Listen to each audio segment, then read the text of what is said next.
Hi everybody, welcome to Let's Talk Studio, our relationship series that we have every Monday.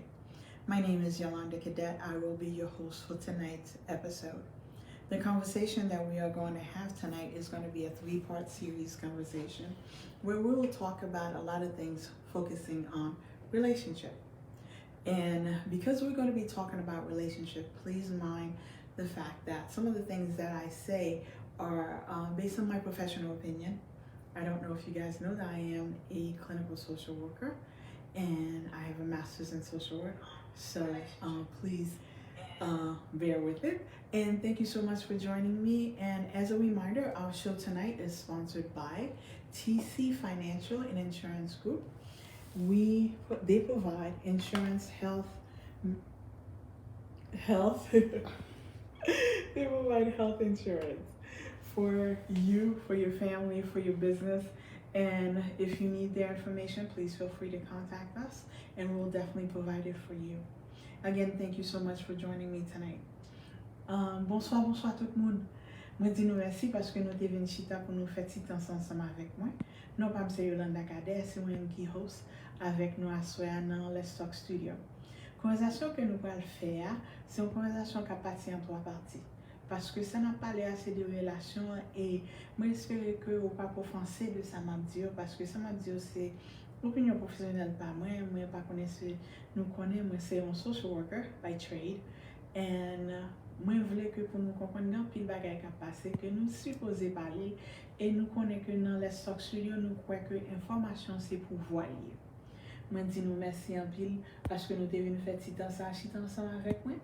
À soya, on a fait conversation et conversation que on a fait à soya premier petite conversation on a fait c'est moun qui marié qui a vivre tant que yo pas marié.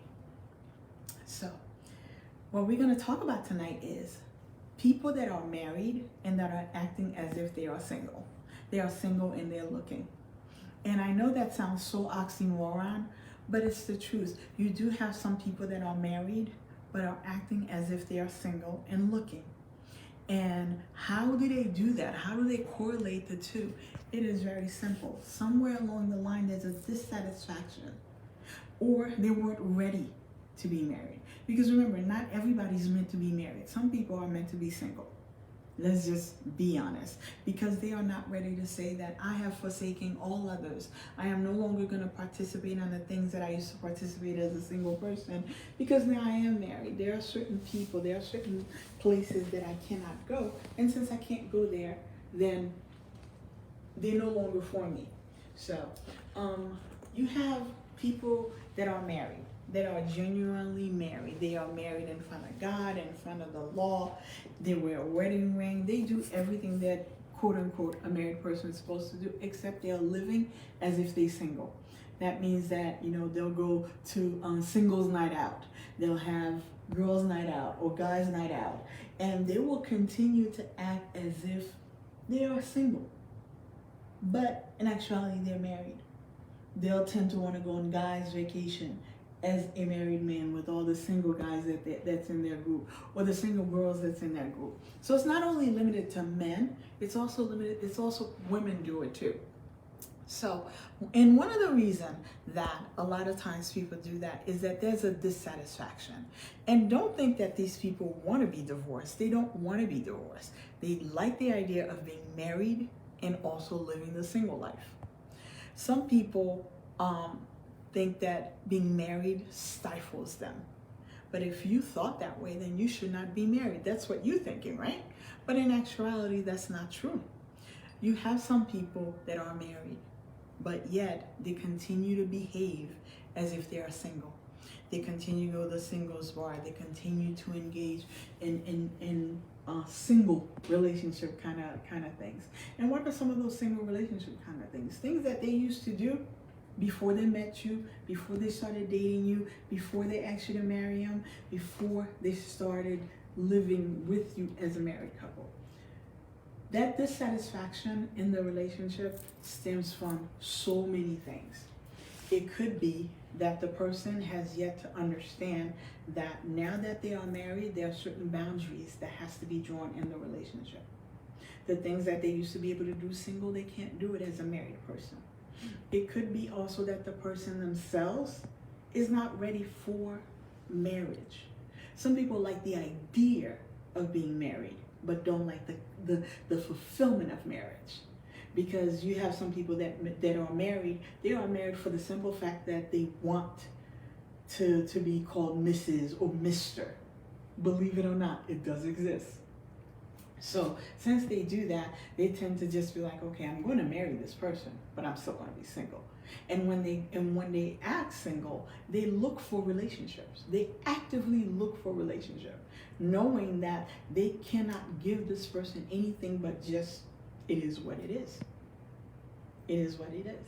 That they live their lives. It's almost like a Dr. Jekyll and Mr. Hyde, where I'm single, but I'm also married. And the two doesn't correlate true, but there are some people that practice it. It's also a possibility where this person is not finding what they thought marriage would be. Marriage is something that you enter willingly. Not what you think marriage is going to be, but where you have an honest discussion of what it is that you want from the relationship and what is it that that person wants from the relationship. You cannot say that I'm going to get married and everything's going to be great. If I didn't love you, I'm going to love you once I married you. It doesn't work that way. It doesn't work that way. Just because you're married does not mean that all of a sudden everything is okay. Like Pastor Todd says, marriage exposes your singleness. It doesn't hide it. Because when you are married, the responsibility of the relationship becomes all yours. It doesn't belong to anybody else. And the reason that it exposes you is because it makes you think not only for you, but you're thinking for us. And if you are not in the mindset of thinking for us, then it's going to be very difficult for you to start thinking for us. Some of the things that you do as a married couple is compromise. If you're someone that doesn't think that compromise is even part of your vocabulary, then you're not ready for marriage. If you're someone that think that I'm going to do whatever it is that I want to do and nobody can tell me otherwise, marriage is not for you. Marriage is not for you. If you're someone that think that I am going to always have my way, marriage or relationship is not for you. Because part of marriage, part of that relationship is that two people coming together from different backgrounds, agreeing to disagree, compromise when compromise needed, enacting boundaries, healthy boundaries.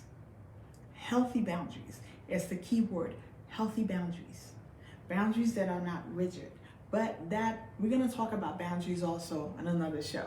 But the thing is this, when you are married, it says part of the vow is that you will forsake all others. Forsaking all others means that some of your single friends that you were really, really close with, you can't be so close with them because they still living the single life. They may not understand that you can't be out till 3 o'clock in the morning. They may not understand that you cannot be just gallivanting all over the place. Like they want to go here, they want to go there, and all of a sudden you're like, okay, let's go. You can't be doing that because you have a responsibility. And I know that some of you are thinking, well, you know, I want a modern marriage. There's no such thing as a modern marriage, first of all. Because a marriage still remains between two people that are committed to each other to do what is best for each other. Now, if you still hang around, you know, like your single friends and you acting like you're single, where is the relationship going? What is the point of you always hanging around with them? One of the things that I always tell people is that if you are married, start hanging around other married people because they are able to give you guidance as to things that you might do that makes you so upset that this person is so upsetting me that I want to walk out. Well, If you with your single friends, they're gonna be like, yeah, you know what, you good, you need to walk out, because you know it's not about that. But a married person that is your friend that you're starting to hang around with, that has the experience, is gonna be like, you know what, chill out, sit back. This is why you can't walk out, because marriage is hard. It exposes your inability to be who you thought you were. They're going to be able to give you advice that are helpful to you, advice that would make your marriage stronger. Now, just because they give you the advice doesn't mean you have to take it. You also have to be able to evaluate. Does this advice fit me? Does this advice fit my situation? Sometimes the advice does not fit the situation because the person that's giving you the advice might just be somebody that's never experienced marriage, never experienced a committed relationship. You can't take advice from somebody that's never had a committed relationship. How are you going to tell me that I'm supposed to be compromised? I'm supposed to compromise with my spouse if you never had to practice the act of compromise. If you are very bossy and very arrogant, you're not going to tell me, when she's upset, you need to calm down.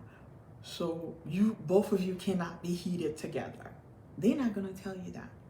They're going to be like, well, you know what? I think you should do this, this, and the third. But the person has nothing to lose. You have something to lose. So that means that you have to take that advice with a grain of salt, as they say. Remember, if you are about to be married, you have to examine yourself. You have to ask yourself, am I really ready for such a deep commitment? Am I really ready for being compromising with somebody, compromising my desires, compromising my wish, putting that person's well-being ahead of mine? Am I really capable of doing that? Because if you're not capable of doing that, then you should not be involved or try even asking somebody to marry you. I know it's great. You have a big fancy wedding. But the second you get into the home, all that money you spend in this big fancy wedding is now a waste. Because you and this person didn't have the necessary conversation with yourself and together. What is this person bringing to the table? What are their values? What are some of the things that they're willing to compromise on? What is it about this person that makes you believe that you want to spend the rest of your life with this person? Is this person also ready for it? I know that sometimes people will ask people to marry them and they say no, and the person becomes so angry and so bitter as if the person has rejected them. It may not be that the person is rejecting you, because everybody knows who they are and what space they occupy. So if the person said, you know what, I'm not ready to be married right now because I have yet to understand who I am. One of the things that you have to understand is this. If you are going to get married, you need to be very solid into who you are, what space you occupied, how you live in your life, how you handle conflict. How is it that you, as a person that's about to enter into a union with somebody, able to say, you know what, I'm okay with not getting everything that I want?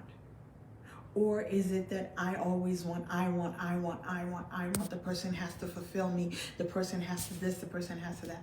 The person doesn't have to do anything. The two of you have to come together as a union,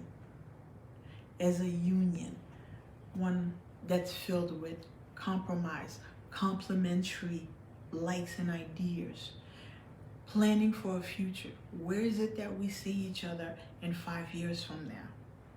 Do we want to buy a house? Do we want to rent a house? All those are those little conversations that you should be having before you get married. Where are we going to live? How are we going to live? Are we going to have children? Because a lot of couples fight about, one partner wants children, the other partner doesn't want children, but that conversation was never a conversation that you talked about. And all of a sudden, you like, okay, I want a baby now. And the person's like, I don't want to have any kids. So all of that is part of those conversations that you need to continue to have with the person that you are with the person that you are even considering married. And also you, like I said, you have to be solid with you. Know who you are, where you stand, what is it that you want, what is it that you don't want. Because just because somebody asks you to marry them doesn't mean that you automatically have to accept. You don't. My advice to you is that if you are considering getting married, sit down with this person. Have those conversations with them. What is it that you want? Do you want children? Do you want to live in the country or in the suburb? Do you see yourself, let's say that my job says I have to transfer. Are you willing to transfer with me? Which would mean that your career would be put in the back hole while my career is advancing. All of that. And be honest with this person. Honest conversation. Honest communication. And don't be offended. Don't be offended with the answer the person gives you. Because what you're doing is that you're building so that your marriage starts in a strong foundation, so that you're not single, married, and looking.